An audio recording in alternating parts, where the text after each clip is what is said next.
കോൺഗ്രസിനെ പ്രതിരോധത്തിലാക്കിയുള്ള ലേഖനം വിശദീകരിച്ചും നിലപാടിൽ ഉറച്ചും ഡോക്ടർ ശശി തരൂർ MP. കേരളത്തിലെ സ്റ്റാർട്ടപ്പുകളുടെ വളർച്ചയെപ്പറ്റിയാണ് ലേഖനമെന്നും സംസ്ഥാന സർക്കാരിനെ എല്ലാ കാര്യങ്ങളിലും പിന്തുണച്ചിട്ടില്ലെന്നും തരൂർ വ്യക്തമാക്കി. ശശി തരൂരിനെ തിരുത്തി മുസ്ലിം ലീഗ് രംഗത്തെത്തി. കിൻഫ്രയും ഇൻഫോപാക്കും തുടങ്ങിയത് UDFന്റെ കാലത്താണെന്ന് PK കുഞ്ഞാലിക്കുട്ടി ഓർമ്മിപ്പിച്ചു. തരൂരിനെ പരസ്യമായി തള്ളി കോൺഗ്രസ് നേതാക്കൾ ഇന്നും രംഗത്തു വന്നു.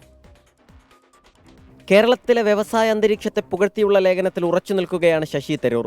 പറഞ്ഞത് തിരുത്തിയില്ലെങ്കിലും അല്പം മയപ്പെടുത്തി ഫേസ്ബുക്കിലൂടെ പ്രതികരണം നടത്തി. പിന്നാലെ മാധ്യമങ്ങൾക്ക് മുൻപിൽ പോരിനുറച്ചു തന്നെ എന്ന പ്രഖ്യാപനം. തന്റെ ലേഖനം ഇംഗ്ലീഷ് വായിക്കുന്നവർക്ക് മനസ്സിലാക്കാൻ ഒരു ബുദ്ധിമുട്ടുമില്ല എന്ന പരിഹാസം. ഞാൻ ആവശ്യപ്പെട്ടൊരു കാര്യം കേരളത്തിൽ ഇപ്പോൾ ചെയ്യാൻ അവർ തുടങ്ങിയിട്ടുണ്ടെങ്കിൽ അതിന് ഞാൻ അംഗീകരിക്കേണ്ടത്. ഞാൻ ഈ ആർട്ടിക്കിളിൽ കേരള എക്കോണമിയെക്കുറിച്ച് മൊത്തം എഴുതിയതല്ല. ഞാൻ സ്റ്റാർട്ടപ്സിനെ കുറിച്ച് മാത്രമാണ്. അത് ഇംഗ്ലീഷ് വായിക്കുന്നവർക്ക് അത് മനസ്സിലാവാൻ ഒരു ബുദ്ധിമുട്ടും ഉണ്ടാവില്ല. ഞാൻ ഒരു ആർട്ടിക്കിളിൽ ഒരു വിഷയത്തിനെ കുറിച്ച് പറഞ്ഞു. അതിലും ഫാക്ട്സും ഫിഗേഴ്സിൻ്റെയും അടിസ്ഥാനത്തിലാണ് ഞാൻ പറഞ്ഞിരിക്കുന്നത്. പ്രവർത്തക സമിതി അംഗത്വം രാജിവെച്ച ശേഷം വ്യക്തിപരമായ അഭിപ്രായം പറയണമെന്ന് MM ഹസൻ.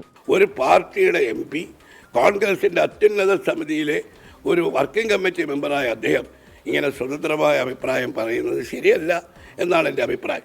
ഇനി അങ്ങനെ സ്വതന്ത്രമായ അഭിപ്രായം പറയണം എന്ന് അദ്ദേഹത്തിന് ആഗ്രഹമുണ്ടെങ്കിൽ അദ്ദേഹം മിനിമം ചെയ്യേണ്ട ഒരു കാര്യം ആ അത്യുന്നത സമിതിയിൽ നിന്ന് ഒഴിഞ്ഞു നിന്നിട്ട് വേണം ഇത്തരം സ്വതന്ത്രമായ അഭിപ്രായങ്ങൾ പറയാൻ. ശശി തരൂരിന്റെ നിലപാടിൽ മുസ്ലിം ലീഗിനും എതിർപ്പുണ്ട്.